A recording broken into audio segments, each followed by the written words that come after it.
Student, তোমরা যারা ক্যালকাটা ইউনিভার্সিটির আন্ডারে 4th সেমিস্টার ইতিহাস অনার্স কোর্সের ছাত্রছাত্রী আছো, তোমাদের জন্য আজকের ক্লাস খুবই গুরুত্বপূর্ণ। আজকের ক্লাসে তোমাদের ডিএসসিসি 8 পেপার অর্থাৎ হিস্ট্রি অফ ইউরোপ 1650 থেকে 1780 এই পেপারের শেষ মুহূর্তের সাজেশন নিয়ে আলোচনা করব এবং একটি মক টেস্টের প্রশ্নপত্র নিয়ে আলোচনা করব।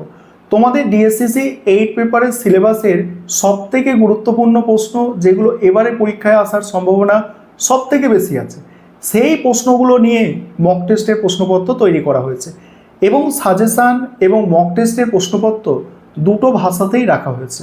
অর্থাৎ বাংলায় যেমন সাজেশান মক টেস্টের প্রশ্নপত্র আছে তেমন ইংলিশেও আছে। তাই তোমরা যারা ইংলিশ ভার্সানের স্টুডেন্ট আছো তোমরাও আজকে ক্লাসটা দেখো।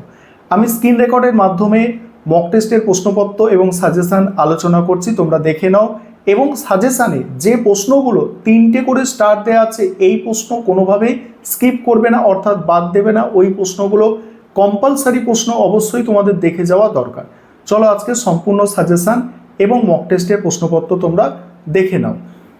প্রথমে তোমরা মক টেস্টের প্রশ্নপত্রটা দেখে নাও, তারপর তোমাদের সম্পূর্ণ সাজেশান নিয়ে আলোচনা করব। এবং তোমরা যারা ইংলিশ ভার্সানের স্টুডেন্ট আছো তোমরাও আজকে ক্লাসটা দেখবে, কারণ মক টেস্টের প্রশ্নপত্র সাজেশান সমস্ত কিছু তোমরা ইংলিশেও পেয়ে যাবে। দেখো, প্রথমেই তোমাদের 5 নম্বরের প্রশ্ন 3টে অ্যান্সার করতে হয়। 5 নম্বরের যেসব প্রশ্ন মক টেস্টের প্রশ্নপত্রের মধ্যে রাখা হয়েছে, দেখো প্রথম প্রশ্ন হচ্ছে কোপার্নিকান বিপ্লব বলতে কী বোঝো। পরের প্রশ্ন হচ্ছে শিল্প বিপ্লবের কৃষির অগ্রগতি বা কৃষি বিপ্লবের গুরুত্ব কতটা ছিল। তারপরের প্রশ্ন গ্যালিলিওকে কেন আধুনিক বিজ্ঞানের জনক বলা হয়। স্যার আইজাক নিউটনের প্রধান বৈজ্ঞানিক আবিষ্কারগুলি সংক্ষেপে লেখো। পরের প্রশ্ন হচ্ছে জিরাল্ড উইল স্টানলি সম্পর্কে সংক্ষেপে আলোচনা করো। এটা ভালো প্রশ্ন, তোমরা অবশ্যই দেখবে। আধুনিক যুগের ইতিহাসে 1453 খ্রিস্টাব্দের গুরুত্ব লেখো। এবারে 20 নম্বরের জন্য যে প্রশ্নগুলো এখানে দেওয়া হয়েছে, দেখো মুদ্রণ বিপ্লবের কারণ ও সমাজ সংস্কৃতিতে এর ফলাফল বিস্তারিত আলোচনা করো। তারপরের প্রশ্ন ইংল্যান্ডের সংসদীয় রাজতন্ত্র গড়ে ওঠার কারণগুলি কী ছিল, অথবা গৌরবময় বিপ্লবের কারণ ও তাৎপর্য আলোচনা করো। তারপরের প্রশ্ন আছে বৈজ্ঞানিক বিপ্লব কতটা বৈপ্লবিক ছিল। ইউরোপের আধুনিক বিজ্ঞানের উত্থানে এর অবদান আলোচনা করো। পরের প্রশ্ন আছে জ্ঞানদীপ্তির যুগ অর্থাৎ এনলাইটমেন্ট বলতে কী বোঝো, আর এই জ্ঞানদীপ্তির প্রসারের কারণ এবং প্রধান বৈশিষ্ট্যগুলি আলোচনা করো। জন লক কীভাবে একটি আদর্শ উদারনৈতিক রাষ্ট্রের রূপরেখা তৈরি করেছিলেন তা বিশ্লেষণ করো।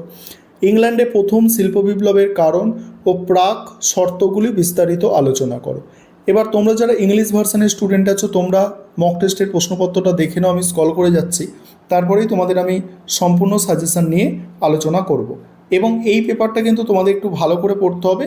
দেখো এখানে যে প্রশ্নগুলো আলোচনা করছি ভালো করে তোমরা বুঝে নাও, এবং তোমাদের আশা করি এগুলো তৈরি করেছো তোমরা। বিশেষ করে যেগুলো স্টার দিয়ে চিহ্নিত করা আছে এগুলো হচ্ছে অধিক গুরুত্বপূর্ণ প্রশ্ন, এগুলো কোনোভাবেই স্কিপ করবে না। যেগুলো স্টার দেওয়া নেই সেগুলোও তোমরা দেখতে পারো, তবে যেগুলো স্টার চিহ্নিত প্রশ্ন এগুলো অবশ্যই ভালো করে তোমাদের দেখতে হবে। 20 নম্বরের প্রশ্ন থেকে শুরু করছি। প্রথম প্রশ্ন মুদ্রণ বিপ্লবের কারণ ও সমাজ সংস্কৃতিতে এর ফলাফল বিস্তারিত আলোচনা করো। পরের প্রশ্ন আছে ইংল্যান্ডের সংসদীয় রাজতন্ত্র গড়ে ওঠার কারণগুলি কী ছিল, অথবা গৌরবময় বিপ্লবের কারণ ও তাৎপর্য আলোচনা করো। তারপরের প্রশ্ন বৈজ্ঞানিক বিপ্লব কতটা বৈপ্লবিক ছিল ইউরোপে আধুনিক বিজ্ঞানের উত্থানে এর অবদান আলোচনা করো। তারপরের প্রশ্ন দেখো, পরের প্রশ্ন আছে জ্ঞানদীপ্তির যুগ বলতে কী বোঝো।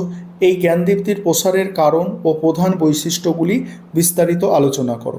তারপরের প্রশ্ন জন লক কীভাবে একটি আদর্শ উদারনৈতিক রাষ্ট্রের রূপরেখা তৈরি করেছিলেন তা বিশ্লেষণ করো। কি বললাম? জন লক কীভাবে একটি আদর্শ উদারনৈতিক রাষ্ট্রের রূপরেখা তৈরি করেছিলেন তা বিশ্লেষণ করো। তারপরের প্রশ্ন আছে ইংল্যান্ডে প্রথম শিল্প বিপ্লবের কারণ এবং প্রাক শর্তগুলি বিস্তারিত আলোচনা করো। ইংল্যান্ডে প্রথম শিল্প বিপ্লবের কারণ ও প্রাক শর্তগুলি বিস্তারিত আলোচনা করো। তারপরের প্রশ্ন আছে ইউরোপে পরমতবাদের বিভিন্ন ধরন বা বিন্যাস সম্পর্কে বিস্তারিত আলোচনা করো। তারপরের প্রশ্ন, ইংল্যান্ডের বিপ্লবে একটি বিপ্লবী গোষ্ঠী হিসাবে লেভেভর ও ডিগারদের ভূমিকা মূল্যায়ন করো। ইংল্যান্ডের বিপ্লবে একটি বিপ্লবী গোষ্ঠী হিসাবে লেভেভর ও ডিগারদের ভূমিকা মূল্যায়ন করো। পরের প্রশ্ন, ষোড়শ শতকে ইউরোপে মূল্য বিপ্লবের কারণ ও অর্থনীতিতে এর প্রভাব আলোচনা করো। তারপরের প্রশ্ন আছে দেখো, ইংল্যান্ডে এনক্লোজার আন্দোলন বা নতুন কৃষি ব্যবস্থার সৃষ্টির সম্পর্কে বিস্তারিত আলোচনা করো। পরের প্রশ্ন, আদি শিল্পায়ন বলতে কী বোঝো? ফ্রান্স ও জার্মানিতে শিল্পায়নের প্রধান বৈশিষ্ট্যগুলি আলোচনা করো।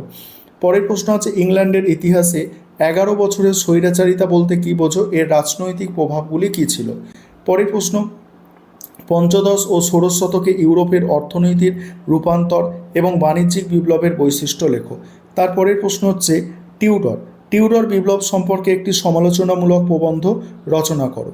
তারপরে হচ্ছে, ইংল্যান্ডে গৃহযুদ্ধের কারণ এবং এই যুদ্ধ কি অনিবার্য ছিল? এবার 5 নম্বরের প্রশ্ন দেখো, 5 নম্বরের প্রশ্ন কিন্তু এখানে তোমাদের শেষ মুহূর্তের সাজেশন, তাই কম 5 নম্বরের প্রশ্ন রাখা হয়েছে এবং যেগুলো রাখা হয়েছে এগুলো হচ্ছে অধিক গুরুত্বপূর্ণ প্রশ্ন। 5 নম্বরের প্রশ্ন ঘুরিয়ে ফিরিয়ে একটা হয়তো নতুন প্রশ্ন আসতে পারে পরীক্ষায়, তবে আশা করি এখানে যে প্রশ্নগুলো দিয়েছি 5 নম্বরের এগুলো করলে তোমরা উপকৃত হবে এবং এর মধ্যেই আসার সম্ভাবনা সবথেকে বেশি। বিশেষ করে স্টার দেওয়া চিহ্নিত প্রশ্নগুলো দেখো, এগুলো সবথেকে গুরুত্বপূর্ণ। আর যারা তোমরা সিলেবাসটা পড়ছো এবং বুঝছো তোমরা জানো এই প্রশ্নগুলো তোমাদের জন্য গুরুত্বপূর্ণ। দেখো, কোপার্নিকান বিপ্লব বলতে কী বোঝো? প্রথম প্রশ্ন। তারপরে হচ্ছে, শিল্প বিপ্লবে কৃষির অগ্রগতি বা কৃষি বিপ্লব কতটা গুরুত্ব ছিল? তারপরে গ্যালিলিওকে কেন আধুনিক বিজ্ঞানের জনক বলা হয়? স্যার আইজাক নিউটনের প্রধান বৈজ্ঞানিক আবিষ্কারগুলি সংক্ষেপে লেখো। তারপরের প্রশ্ন হচ্ছে, জিয়ার্ড উইলস্টাইন সম্পর্কে সংক্ষেপে আলোচনা করো। তারপর আধুনিক যুগের ইতিহাসে 1453 খ্রিস্টাব্দের গুরুত্ব লেখো। তারপরের প্রশ্ন দেখো, পরের প্রশ্ন হচ্ছে, ইউরোপে মার্কেলটাইলবাদের মূল বৈশিষ্ট্যগুলি চিহ্নিত করো। পরের প্রশ্ন হচ্ছে, ষোড়শ শতকে ইউরোপে বণিকদের চরিত্র ও বৈশিষ্ট্য সংক্ষেপে লেখো। তারপরের প্রশ্ন হচ্ছে, গৌরবময় বিপ্লব কি আদৌ কোনো বৈপ্লবিক ঘটনা ছিল? তারপরের প্রশ্ন, সামরিক বিপ্লব কিভাবে যুদ্ধকে একই সঙ্গে রাজকীয় এবং প্রলেতারীয় করে তোলে? তারপরের প্রশ্ন হচ্ছে, ইউরোপে সতেরোশো শতকের সংকটকে সাধারণ সংকট কেন বলা হয়? পরের প্রশ্ন হচ্ছে, সপ্তদশ শতাব্দীর বৈজ্ঞানিক সংস্থা এবং একাডেমিকগুলি কিভাবে বিজ্ঞানের বিকাশে সাহায্য করেছিল? এই হচ্ছে তোমাদের কমপ্লিট সাজেশান এবং আগে তো তোমাদের আমি মক টেস্টের প্রশ্নপত্র আলোচনা করে দিয়েছি।